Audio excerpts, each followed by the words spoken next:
Assalamualaikum warahmatullahi wabarakatuh, teman-teman yang dimuliakan Allah Subhanahu wa taala. Kembali lagi di RH Channel. Ya, beberapa hari yang lalu kita dihebohkan dengan beredarnya salah seorang artis yang mengupload video kekerasan daripada suaminya. Ya, artisnya atau selebgramnya ini dari Aceh dan suaminya dari Bogor. Sehingga tidak lama kemudian pihak kepolisian meringkus daripada suaminya.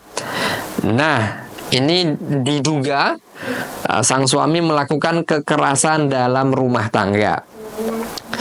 Dan banyak teman-teman kasus-kasus yang terjadi yang tidak terekspos, mungkin di perkampungan, di perdesaan, bahkan di perkotaan, banyak sebagian perempuan itu yang kurang beruntung. Kenapa? Mendapatkan suami yang suka memukul, suka menjatuhkan tangannya. Nah, bagaimana Islam memandang fenomena seperti ini? Kalau kita buka di dalam Quran surah An-Nisa ayat ke-34, Allah Subhanahu wa taala berfirman, A'udzubillahi minasyaitonir rajim. Bismillahirrahmanirrahim. Ar-rijalu qawwamuna 'alan nisa. Seorang laki-laki atau laki-laki itu adalah pemimpin bagi perempuan. Nah, perlu digarisbawahi, artinya seorang laki-laki memiliki tanggung jawab penuh atas perempuan yang dipimpinnya. Yang dimaksud adalah seorang istri. Kemudian, apakah dibenarkan apabila seorang laki-laki melakukan kekerasan dalam rumah tangga? Maka ini adalah perbuatan yang tidak sesuai dengan ajaran-ajaran Islam. Karena Islam menyampaikan salah satu akhlak yang paling baik itu adalah akhlak atau perbuatan lemah lembut yang dilakukan seorang suami kepada istrinya. Jadi tidak dibenarkan apabila seorang suami melakukan pemukulan, penganiayaan kepada istrinya. Ini bertentangan dengan kaidah-kaidah Islam yang kita anut. Nah, teman-teman yang dimuliakan Allah Subhanahu wa taala, bagaimana solusinya agar tidak terjadi kekerasan di dalam rumah tangga? Maka yang pertama tentunya benteng keimanan. Seorang suami kalau dia beriman, dia rajin melaksanakan sholat 5 waktu, maka insya Allah dia tidak akan melakukan kekerasan dalam rumah tangga.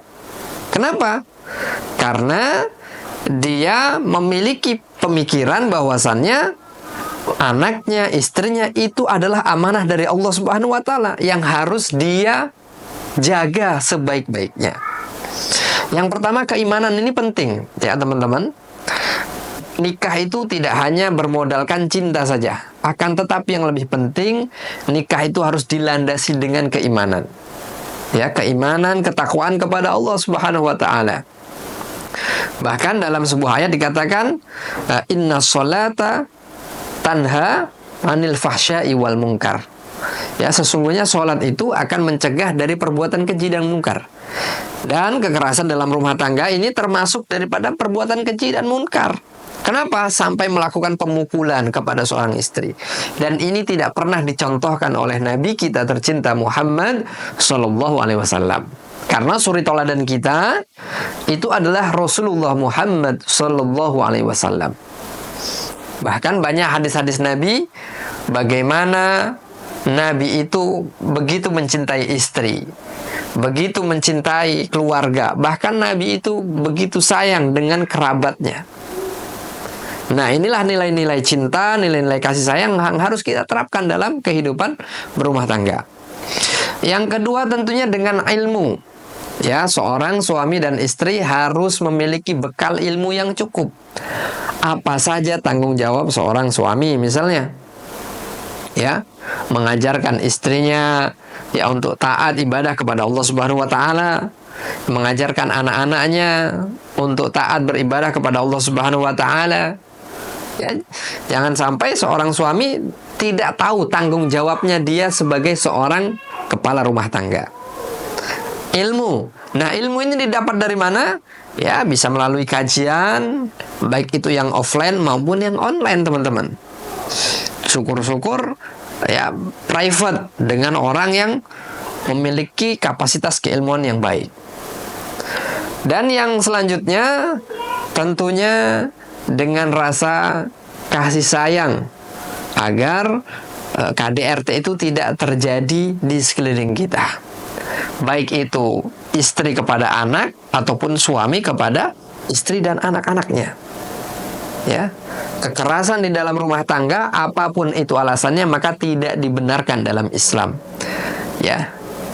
Nabi Muhammad SAW menyampaikan, irhamu man fil ardi yarhamukum man fis sama. Sayangilah apa-apa yang ada di langit, yang di bumi, maka apa-apa yang ada di langit akan menyayangi kalian semuanya. Artinya apa?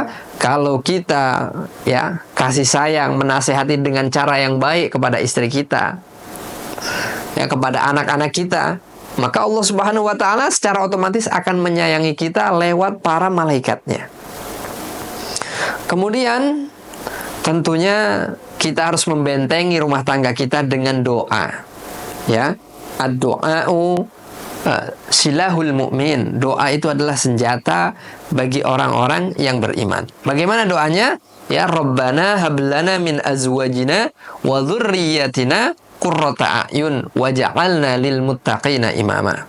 Ya Allah, ya Rabbana hablana min azwajina, berikanlah kepada kami istri-istri, wa dzurriyyatina qurrata a'yun, yaitu istri dan anak yang bisa menjadi penyenang bagi mata kami.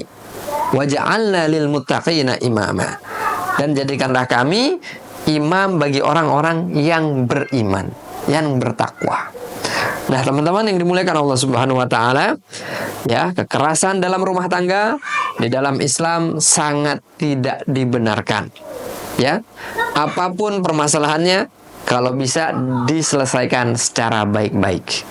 Ya, di dalam ayat lain disampaikan, ud'u ila sabili rabbika bil hikmah. Serulah kepada jalan Tuhanmu dengan cara yang hikmah. Wal mau'izatil hasanati wajadilhum billati hiya ahsan. Ya, dengan hikmah, dengan pelajaran yang baik, kemudian dengan diskusi ya yang dilandasi dengan keahsanan, dengan kebaikan. Artinya apa?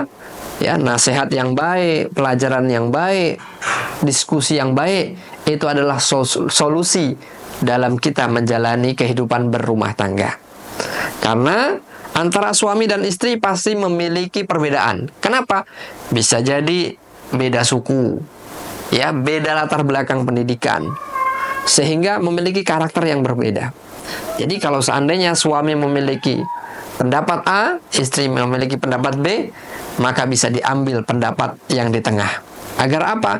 Agar ada sebuah solusi dalam kita menjalani hidup berumah tangga. Mudah-mudahan ya rumah tangga kita Allah jadikan rumah tangga yang sakinah, mawadah, warahmah, dan mudah-mudahan Allah Subhanahu wa taala jadikan putra-putri kita putra-putri yang soleh dan solehah, dan dijauhkan dari berbagai macam malapetaka, musibah, bencana, dan lain sebagainya. Kurang dan lebihnya mohon maaf. Sekiranya tayangan ini bermanfaat, jangan lupa subscribe, like, dan share. Mudah-mudahan bermanfaat. Wassalamualaikum warahmatullahi wabarakatuh.